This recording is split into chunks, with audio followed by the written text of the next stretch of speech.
two powerful breeds are between a toy, there is communication, right? The connection is always there, but nobody seems to see the connection part, which is invisible, right? And the communication is very visible, right? So when people see teeth, and when people see silence and closed mouth from the Rottweiler is in a lay down position, closed mouth, strong eye contact. The German Shepherd is standing up and showing teeth. He doesn't have the toy, so he has to show something bigger, to see if he can move the Rottweiler. Whoa, whoa. How little dogs often become. I'm 56. I was 20-something years old when I began to work with Rottweilers, Pit Bulls, and German Shepherds, and I was knowing about this kid, because I was a kid, right, 20-something years old, a young man, and kid for me right now, but a young man. And I have never met many Rottweilers at once, and especially well-bred Rottweilers and German Shepherds, and definitely they have this, some people will call it aura, right? Like this aura about themselves. And that's when I got to meet this incredible power, this incredible purity of this magnificent breed, Rottweiler, German Shepherd, and Pit Bull. No, it's not Pit Bull here, but the conversation. So when two guys, are between a toy, two powerful breeds are between a toy, there is communication, right? The connection is always there, but nobody seems to see the connection part, which is invisible, right? And the communication is very visible, right?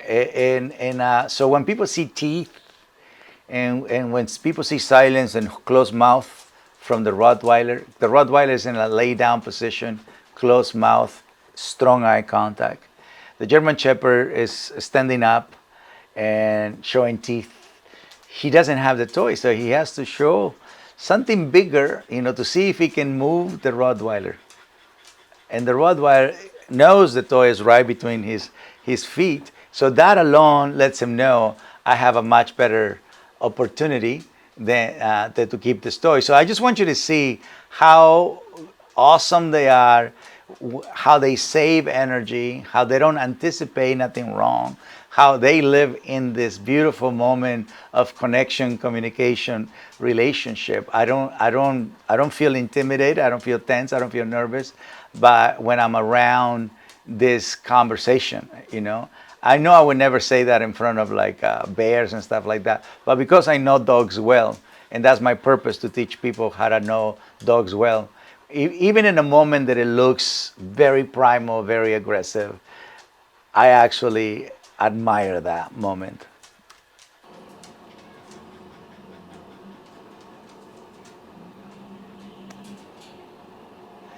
One foot.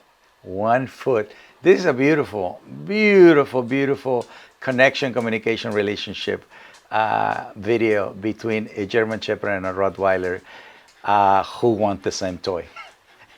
Guys, this is about a toy. This is about a toy.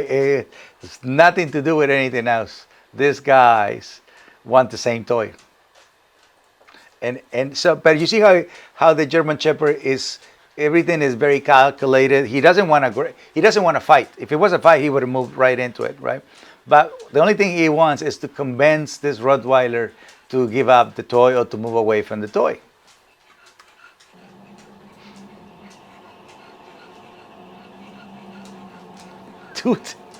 Two steps in. The Rottweiler is exactly what I tell people to do. This is a beautiful example of how to claim, in this case, a toy. How to communicate with silence and calmness and confidence. The Rottweiler is doing silence, calmness, confidence. The German Shepherd is doing a little bit more sound, more gestures, more movement, right? But the Rottweiler stays. And it's not because the breed. He just has the upper hand because the toy is near him.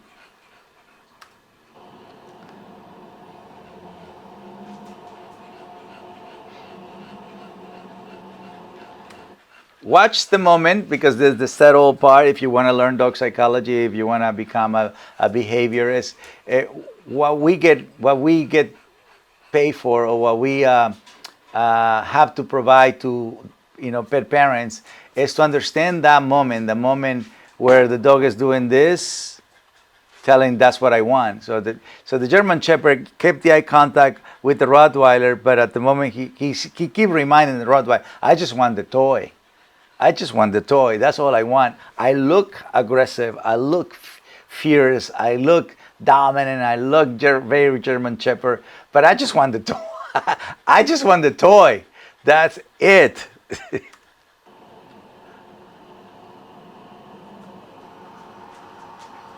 Oh, now it's a side eye.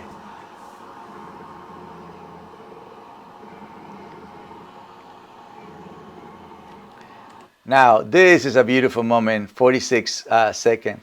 Something happened, in the video, and the Rottweiler began to give him a little bit more like avoidance. And so he started using more like the side eye, because he doesn't want to deal with it anymore.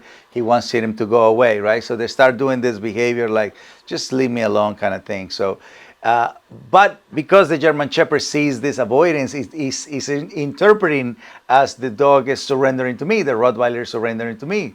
But right now, the Rottweiler just went into remind him that I'm just practicing avoidance. Doesn't mean I'm surrendering to you, and doesn't mean I'm running away from you. I'm just using a more peaceful way to tell you, forget about the toy.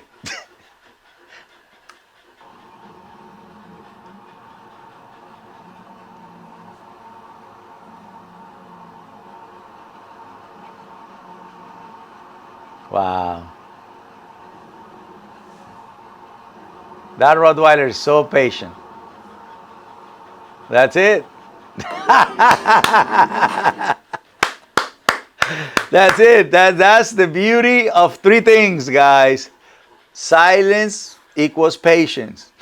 Calmness equals trust. Confidence equals respect. That Rottweiler just gave us a class of the beauty of silence, calmness, confidence, just to protect the toy. That conversation was about a toy. That was a beautiful moment. I hope you watch this video a few times and watch the subtle times where the Rottweiler and the German Shepherd move the head high, up, low, tilt the head to the side. All of that is communication. Communication is not just sound. And as you saw the Rottweiler was most of the time, 99% of the time, on silence and calmness and just very little movements, right? He was very, very certain that he was going to protect his toy, and he meant no harm, by keeping the toy there. Guys, I hope you enjoyed the video. Make sure you like, subscribe, and comment, and join me on my mission of better humans, better planet.